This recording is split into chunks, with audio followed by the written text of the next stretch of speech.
Hello, my name is Kiriath, and today we are going to take a look at Day 2 of Warhammer Fest Online 2021. This is the first of the Warhammer 40,000 days out of 2, and look, let's be real here. You've already clicked the video. If you're listening to this, you've clicked the video, you've seen the length of the video, you know going into this, not quite as much stuff to be talking about as there was yesterday for Age of Sigmar. So the first thing is that we have a High Lord of Terror on the way. So we have a new Sisters of Battle model. It is only it's the first of 2 shown in the preview. Well, shown in the you know what it is. It's fine. And she is in a Paragon warsuit, admittedly a very fancy one. So this is Morvenn Vahl, Abbess Sanctorum of the Adepta Sororitas, and she has been promoted. Her recent elevation to Abbess Sanctorum. She is the Supreme Commander of the Adepta Sororitas and Guardian of the Faith. But instead of just staying put in one place and doing a bunch of politicky stuff from there, she's gone out in a Paragon warsuit of peerless quality called the Purgator Mirabilis, and she's here to stamp on people and cut them to pieces with a special spear, what was given to her by the Adeptus Custodes. So there's a nice little bit of crossover there. I have to admit, I like that detail. That's a cool detail. So she's got the mental Paragon warsuit. I will say that this warsuit, for me, fixes all of the issues that I had with the previous ones. Like, the standard Paragon warsuit, I don't, like, I kind of go back and forth on it, to be honest. I will say, at this point, at this moment in time, I don't mind them. I think they look okay, but I would have preferred the arms to be a bit thicker. I'd have preferred a bit more, like, ornamentation going on, just to make them look a bit more fancy. Basically, they've done to this what I would quite like just the standard Paragon warsuits to look like. The extra, like that kind of vambrace thing going on the arm, that bulks up the arm, which makes it look a lot more beefy and just a lot better. The cloth coming off the shoulders hides a lot of the mechanical stuff, which also makes it look that bit bigger. The cloth around the waist hiding the tops of the legs. That improves it no end to me. Now, part of the reason that improves it for my taste is the fact that with the standard Paragon warsuits, it's weird where the legs are. They're either operated entirely by amputees, which, I mean, would they do that? I don't know. Or their legs are just in a weird non-bending position, so like the knees can't possibly bend. There's got to be room in the legs for like mechanical parts, moving parts. There's got to be something in there to make the suit function, otherwise it wouldn't be able to stand up. And the idea of their legs just slotting in but being like completely straight with their feet in the knees, it's just weird. It doesn't quite fit. It doesn't quite work. It's like they kind of forgot to think about where the legs would actually go. It's a step above the Nemesis Dreadnought, I'll say that, because the Nemesis Dreadnought having the legs out and about looks bad to me, but it doesn't quite. It's still not like the perfect solution to this style of mech. I will also say, just my usual complaint of no helmet. It's especially egregious when it comes to this massively heavily armored warsuit, no helmet. There is a helmet option for her, and as such, that's okay with me. That's what I would use 100%. But yeah, the cloth over the legs make this look way better. The added ornamentation makes it look way better. The fact that the shoulders have got that kind of carved, embossed look.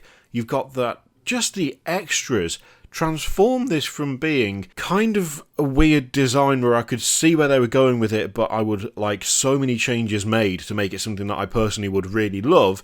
This is taken it from that to being something that I would happily build and field. Like, I would use this model. I would actually probably make one major change to it, more than anything else, which is to completely cover the head. So have it be an actual armoured canopy. Still have the arms sticking out, because I actually quite like that look. But having the, like, where her head sits, having that be completely enclosed with some sort of really cool, like fleur-de-lis symbol canopy or something like that, something that isn't see-through, something that is just like metal, almost like the sarcophagus of a dreadnought, something like that, but more kind of ornamented. That would make this perfect for me. All of the additions they've made to this particular Paragon Warsuit, the Purgator Mirabilis, make it like a way better version of the standard ones for my money. I actually really like this. And I can't say the same for the others, just because of those little issues where the arms feel a little bit too small, the legs feel a little bit too small. Where do their legs even go? It doesn't even matter where her legs are or aren't in this one, because the cloth hides all of that. You can imagine whatever you like going on under there, because you can't see it. I mean, if you haven't got a good solution for the problem, then a way to deal with that is to hide the problem. That's how I cover every issue I run in with like daft kit bashes. With enough green stuff and crackle paint and texture paint, you can make any join look fine. This is like an equivalent to that for me. The cloth hides a multitude of sins, and I really like the overall style of it now. It just looks better to me. Also, the little gargoyles holding onto the missile launchers on either side that are like, it looks like they've got little Adepta Sororitas helmets, I think. It's adorable. What the hell? I mean, it's a fun detail, but yeah. So yeah, honestly, this one, way better than the others. Way better than the others for me. There's a couple more angles as well. So yeah, Morvenn Vahl was essentially promoted to being a High Lord of Terror on the recommendation of Guilliman himself, and she's held in such high esteem by the Adeptus Custodes that they granted her stewardship of the fabled Lance of Illumination, which, that's a cool name, I'll give them that.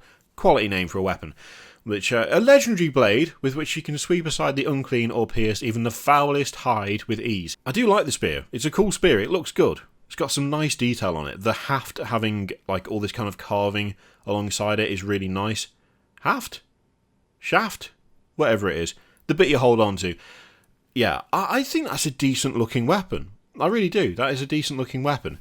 The helmeted version, I think, personally, I like a bit more, but as I say, I would be tempted to completely cover that part of the mech up. Honestly, I think that would make it more my thing doing it that way.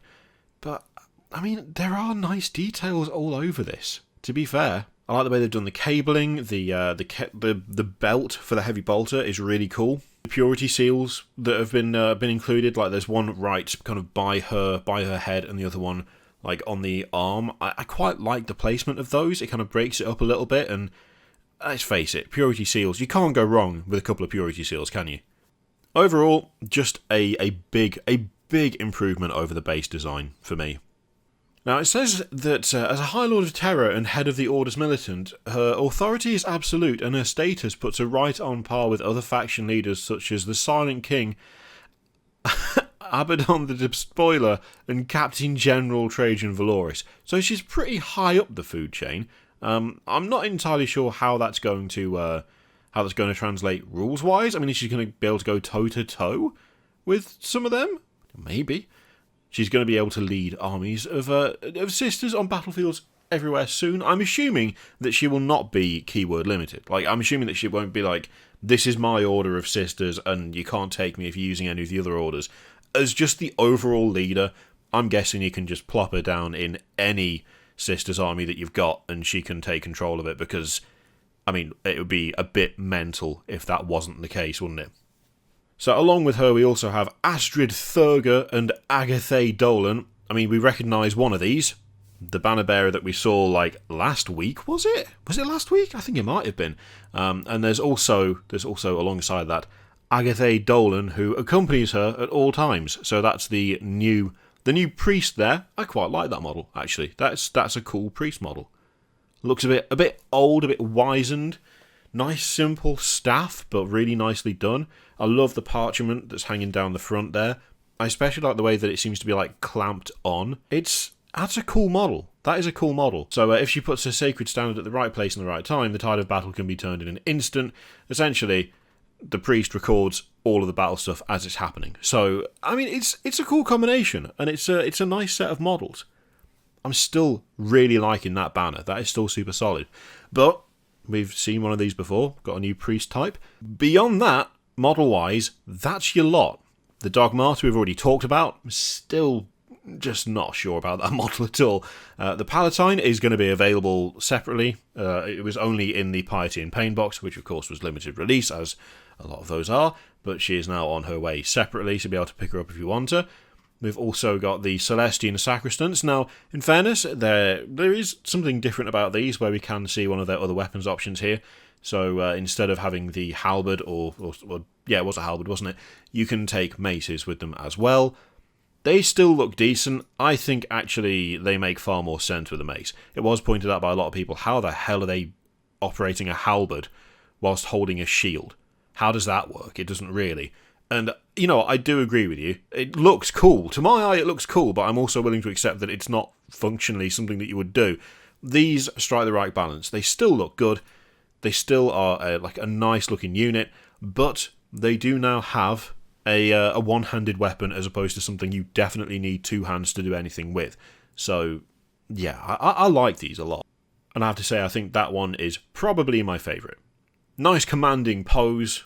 The candles are they just add that extra. I've got a thing for candles at the moment. There are candles all over my my Imperial Guard Armoured Company. So, more candles, I'm not going to complain about. Yeah. Looking decent, these. Looking decent. But they are something that we've kind of technically already seen before, just with a different weapons option.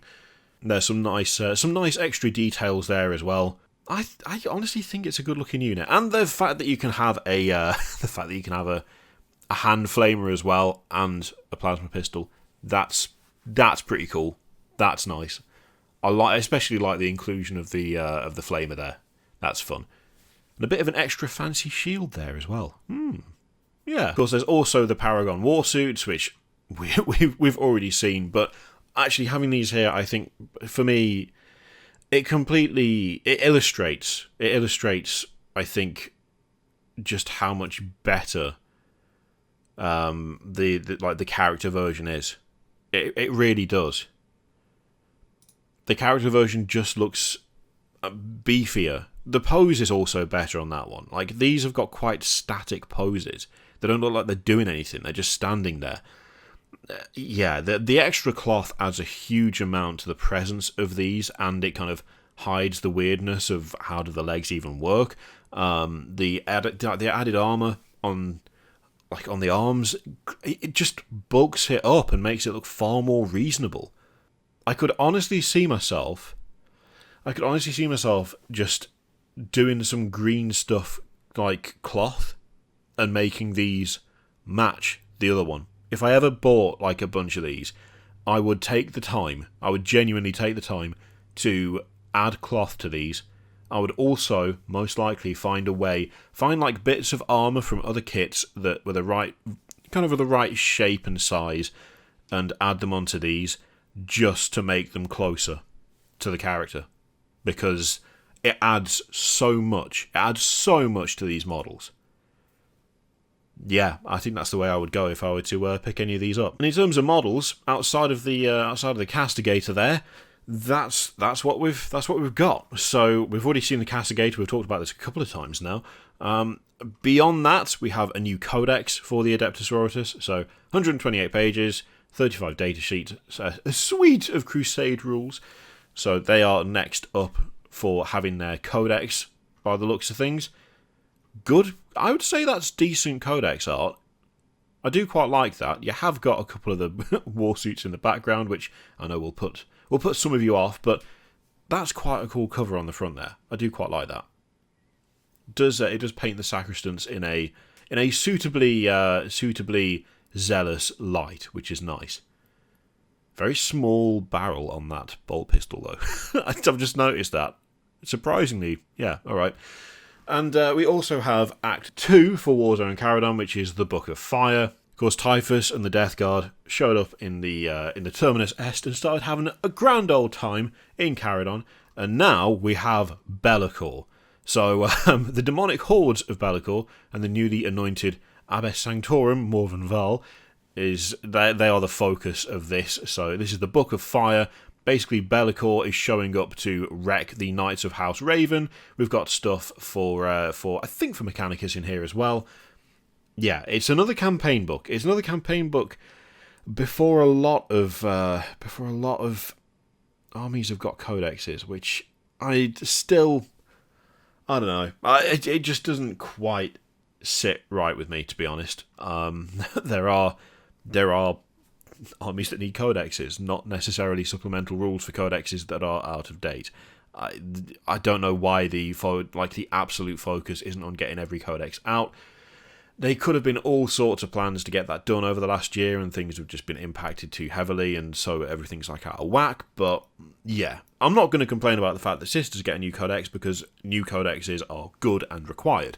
But it does feel weird that we've got an ongoing campaign with some stuff that's got like an actual codex and some stuff isn't. Some stuff's getting the codex at the same time as the campaign that's going on, and yeah. So there's some Armies of Renown stuff for the Disciples of Be'lakor, which comprises both demons and mortals. So I mean, that makes me immediately think a bit Demonkin of Khorne, just a little bit like that, just a little bit. I'm looking forward to seeing what that is. So yeah, if you love everything chaos and want a legion led by a big awesome character, you might have just found your next army, and he is bloody big. Do like him. Do like Be'lakor. Absolutely solid. Also leading the best boys there, the word bearers. Nicely done. Although with an Alpha Legion Helldrake, and is that a Iron Warriors Forge Fiend? I think it might be.